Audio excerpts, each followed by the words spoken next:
Welcome to Second Listen Saturday on the Parenting Roundabout podcast, where we share some fun moments from a past episode for your weekend listening pleasure.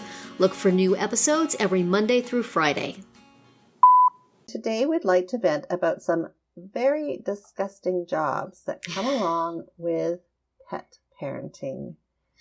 And in particular, I'm referring to Catherine's recent disgusting pet parenting job.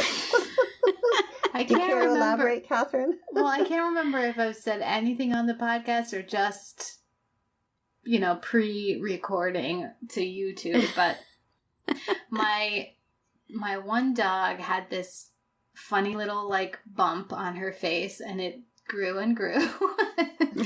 And we took it to the we took her to the vet, and it was diagnosed as just basically like a wart, just this benign but gnarly looking growth on her face. And they said, well, it'll fall off on its own. And we thought, oh my word, we do not want that. Or we can remove it. And so we decided to have it removed. But the catch was we had to wait 3 weeks in order for the doctor to be available. And in the meantime, the thing grew, and then one day it started to bleed, and it was just really unpleasant. And we finally got it removed. So now she has a couple stitches in her face, and it's still occasionally a little bloody. And let's just recall that this dog sleeps in my bed. So for weeks we've been putting old sheets and stuff on top of the bed so that she can be sleeping. She doesn't sleep under the covers, so, but we still, it's not a perfect system. But we're coming to the end. But that just inspired us all to think about some of the yucky things. The other one that stands out in my mind, that years ago, our previous dog, for some reason, I don't understand, because she was 12 years old at the time. She was, a fully house-trained animal. But she peed in this big plastic tote full of Legos. Oh, and, my. Legos are expensive. There was no... I had to wash the Legos. So I had to, fish them out of this bin, and then I put them in a lingerie bag and put them in the dishwasher, and then I scrubbed the plastic thing within an inch of its life. But, this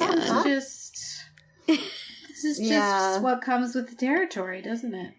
Yeah. I mean, there's so many disgusting things that come with parenting children, diapers and stuff. It seems unfair that we also have to do it for our pets. Right. But nobody else is going to do it. I honestly would rather change 100 diapers than clean up dog vomit. Dog poop is one thing. I don't know. I'm used to it. But dog poop you can usually pick up to a certain degree, right. Unless, and not in all cases, but vomit just soaks right down into the carpet. We had a lot of that. We had both of our dogs. Well, our last two dogs, one of them towards the end of her life just was throwing up all the time. And then our other one would just get little bouts of it. And then it would stop for a while, and you would think, well, thank goodness we're done with that. And then it would start up again. You were never done. But she always had this one area of the living room carpet that she would do it on. It was her spot. And sometimes she would, since we're being disgusting here, sometimes she would do the arc of vomit, where I don't know if she just walked in a circle while she was throwing up, or if she flung it, but she would come into this, it's like the landing on the top of the stairs coming into our house. There would be this long arc, and you just sigh. Get the paper towels, get the carpet cleaner. Where is my barf cleaning robot when I need it? Yeah, exactly. Yes, That's what we need.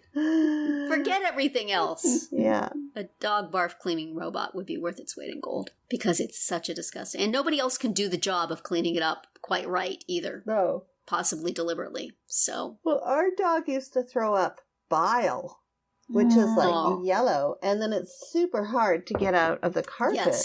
yes, And yes. so he was constantly throwing up this bile stuff. It was just gross. Yeah. And if you had tile, he would never throw up there. No. It would always be But on the carpet. the funny thing is, because he did it so often, we could tell when he was going to vomit because he would start retching. Mhm. Yeah. And all of us would jump to action. I mean, there is no greater sense of action, or I don't think my family moves faster than when we hear the dog start to retch. Yes, yes, that sound. Everyone is, it's action stations. Yep. And we're all racing to either get the dog out the door, but with Yes. the other dog, we had, for some reason, we would push her into the bathroom and put her head over the toilet. So she Oh, wow. toilet. Wow. That's impressive. So she would, in the last few years of his life, he would actually go to the bathroom.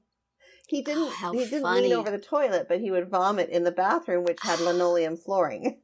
Yes. Well, that's helpful. But he would go near the toilet and vomit because he knew that that's where we wanted him to be. What a smart guy. I know. Yeah. He was a good dog. There was a period with our last dog where we just threw in the towel literally and lined the entire area she always threw up in with beach towels. Mhm. Yeah. So we lived like that for like at least a month we just always had the towels down. Right. And if she threw up, we would wash the towel and then we would put it back down. I'm like, whose house is Right. this? Well, that's how I feel about my bed right now. Yeah. Yeah. Hey. I know. Yes. Yeah. And then my dog, this new one, I think I've talked about this before, but she had this super disgusting growth on her leg so we got her when she was 5 years old. And so she was kind of a rescue dog, but not really. She was just washed up. Aw. She used to be a show dog. Aw. But we picked her up from this kennel out in the desert down near San Diego. Mhm. So anyway, a couple of years after we got her, we started to notice this growth on her leg. And it was kind of like red and oozing, and it was just kind of nasty. It was growing and it wasn't going away. And my son's like, "You really need to get that checked out, Mom." I'm like, and I'm trying to hold out, right? Because I know that it's going to be, whatever it is, it's going to be $1 million. And so finally I'm like, okay, fine. Because he had been bugging me.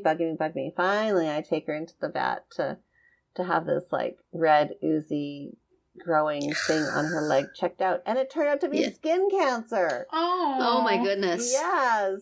And I'm thinking it's because of, she's a short, fine-haired dog, and she grew up in the desert with a sun. She got sunburned. And it was skin cancer. Wow. So anyway, we got it lopped out, and now it's growing back again. So I'm going to do something. Oh, about dear. that. So. Yeah. Yeah. Our last couple of dogs, I think, we had a few dogs that had like growths that you could feel under their fur, but they kind of were not going anywhere or doing anything. And the doctor, it was like one of those, well, you could do this extremely pricey and, and uncomfortable for her procedure, or you could just let it go and see what happens. So we usually voted for the latter. Yeah. And think the dogs were fairly happy about that. But in one of their cases, it did turn out to be cancer. But the other one, I think, passed from something else first. But have you ever tried to cut a dog's toenails? Oh. No. Yeah, we don't anymore. Yeah. Yeah, I did that once, and it was like a horror movie. Yeah. Blood spurting everywhere. Yeah. Our last dog got banned from the groomers at PetSmart because she was too naughty. So yeah, she had to go to the vet to have it done. Yeah. The ones we have now, they are okay with going to the groomer for that. Yeah. I can't do it. I tried even buying one of those ones that grind the nail down. Yeah. No, didn't Have work. you seen the pictures online of pets in like a sling, like a hammock that holds them still so that they can get their nails done? Yes, I think that's what they do with my dog. I feel like mine would just scramble their way out of it. Like they would just not stand for that. After trying to cut it the one time and cutting it too far and having like, Bloods. a bloody mess, Yeah. I just have always subscribed to that. If you take them for lots of walks, it grinds the nails down. It does. That's all you need to do. So then that works great if we take a walk every day. But then, our last dog got a little unable to walk comfortably, so we stopped taking her on walks, and then she was practically, on tiptoes walking around because her nails were so long. Yeah. I'm a bad dog mom. That's okay. At least you take yours for walks.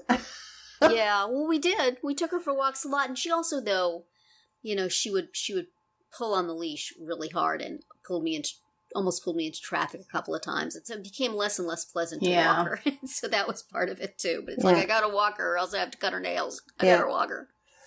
But yeah. They're wonderful. They are. They are. We love them They're so loving. much, and we love But sometimes to share they're really disgusting. disgusting things with you. But we'll call it quits on that for now. But as you know, with us, the pets will always be back as a topic. They will.